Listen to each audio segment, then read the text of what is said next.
Hello and welcome everybody. So today's video will take a look at closer, daily life circumstances, what's really going on kind of behind the scenes. Okay, so let's say for example, you're heading into work or somewhere and some incident in traffic just really gets to you. It hits you hard. Call it anger, road rage, or just any whatever however you want to label it. So what happens when it comes in, it's so intense that, when we get to say work or whatever, we'll tell people about it when we get there. Can you believe this happened and this, and I was right and this guy shouldn't have done that.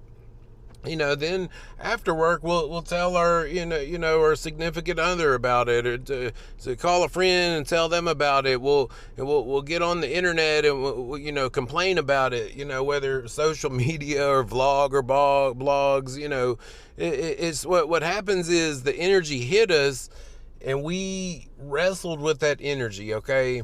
And so now this energy spreading, it's almost like out of control, like wildfire. Like we're telling everybody we're doing all this and blah, and just raising the energy. Okay. So what I'm always talking about is dealing with the energy instead of growing it. In other words, so for example, when the energy came in, we felt it. We labeled it as anger, road rage, whatever we want to call it. So what I'm saying is what we want to do is be aware that this situation hit us and be aware of the energy that it's throwing off. And when I say aware, think about it like the same awareness.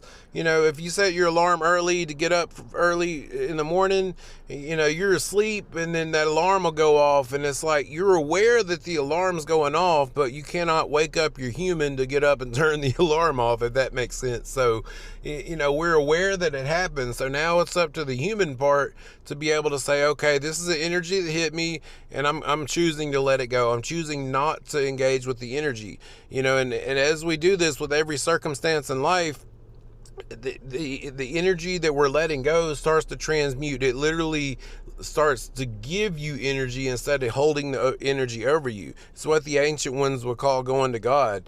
And this is why you do this enough, over a few months or whatever, you'll start to be able to experience blissful Shak Ti, the energy, the spirit that flows through us naturally.